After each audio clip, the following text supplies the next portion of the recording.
Hey guys, I got her hanging on here by one bolt just to sort of test fit things, and it looks pretty good. It's going to clear the hood. It clears the alternator there nicely.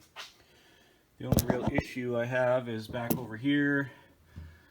That downpipe is not going to clear the firewall, and I'm not going to get out the big hammer and bash the crap out of that, so I'll have to maybe make a pie cut and adjust that.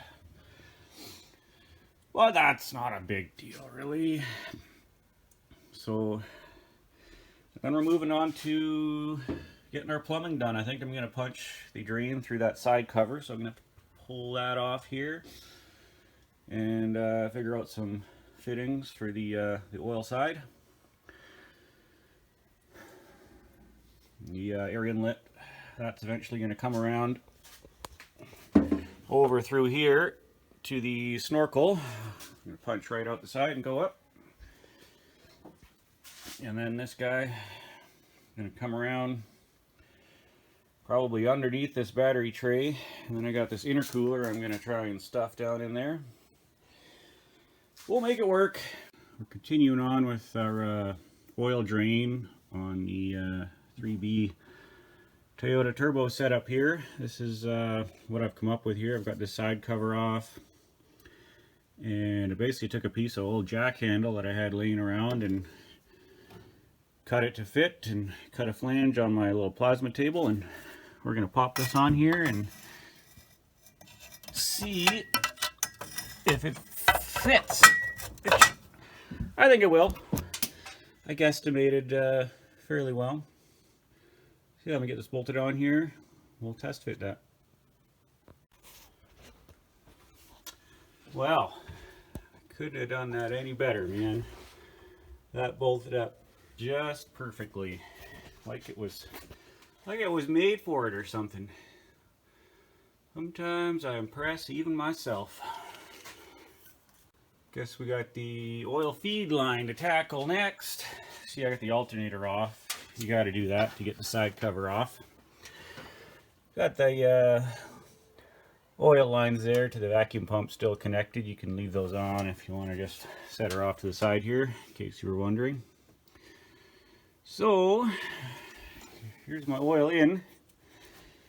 Now I just got to figure out where I'm going to steal oil from. What I got going on now is I'm just trying to clock the cold side of the turbo here. I already clocked the exhaust side, the hot side, when I put it on here, so I could get my oil in up close to the top as I could get it, and my oil feed as close to the bottom as I could get it. But what that ended up doing is kind of changing the position of everything on this side here. I'd rather not modify the wastegate controller here, but the way I've got it sitting here right now, normally it would bolt on with this hole and this hole here into this hole and this hole, but I've clocked it here. I don't know, what is that, about 90 degrees. And now I've got my pressure side coming out to the intercooler here. I'll be able to just kind of take a turn down and under the battery box, and we'll come back up the other side nice and clean. I was thinking I'd use this guy on here because I already had it, but there's just no way it really fits. I mean, I can come around this way, well then it comes up way too high. You know, if I clock this a little more, it'll sit like this, and it'll just barely clear the hood. And I could run no intercooler. That's pretty much a straight shot to the intake. But I don't really want to do that. I want to run the intercooler. I know it's well worth it, and that's just going the complete wrong way if I flip it over. So we'll just cut our own flange since we got the plasma table, make our own pipes. Yeah, so let me just pull this bolt out of here. So I don't have the clamp on here right now, so I can turn this sucker. But this thing here has a little indexing notch there. Now I could either grind that off and just locate this anywhere I want, but what I'm actually going to do is grind here. I'm I'm going to grind another little notch like this one into the corresponding location on here, which I think is just a little, where is it, right there? Yeah, a little further over to the right. So I'll have to take this all off to mark that. If it was up top, I could probably get to it. Yeah. Okay, maybe those will make a little more sense now that I got this thing off. You see there's that little notch right there.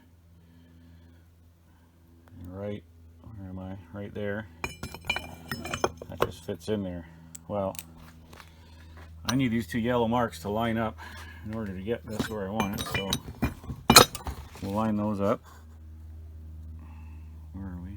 Right there. Now I know that my notch for this is right there. Okay. I'm going to go ahead, notch that there. Then she'll fit right in there and lock down and stay where I want it. Okay, so there it is. You see our new notch. About 90 degrees over, maybe a little less from our original notch.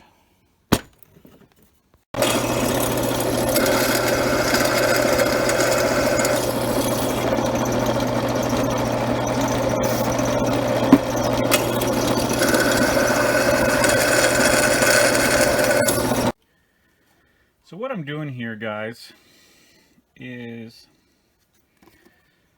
this here is going to be my oil feed tube, and I'm going to flare the end and use just brake line fittings and bring that up to the turbo. And this here is the bolt with the holes in it that feeds the oil, or holds on the oil line to the vacuum pump. Now I'm just making a longer one. You see on the drill press I drilled that hole, and I got to drill two more here. And with this I should be able to stack two of these on here and feed both the turbo and the vacuum pump off the same location. Wish me luck. So here we go. This location right here is where the oil feed for the vacuum pump is, right here. So I'm just going to take that bolt out, stick my longer one in, and we will have oil pressure for our turbo. There's a look. I don't know if I showed you that. I got to take that back off and paint it and reseal it, but there is our old drain. And there we go. Dual oil feed, turbo, and vacuum pump on the same line. Bada bing. Okay, one other thing I got to do here. This is on the inside of that side cover where my oil feed comes in. Is cut out this little chunk. Otherwise, all that oil is going to come back in, and it may end up overflowing this thing and coming out my breather tube, which I don't want. So if I cut this little piece out, there'll be enough room there for that to just, and it won't leak. At least that's the theory.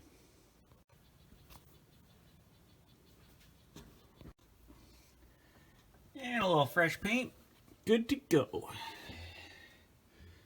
So I still gotta get rid of that. Well, here it is, oil line, feed line, bolted up, hard line all the way.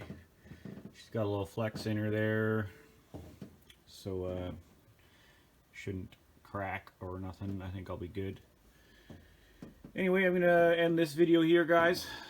In the next video, we'll be getting our exhaust all on there and our intercooler hooked up, and hopefully we'll be able to fire this thing up and test for leaks. See you guys then.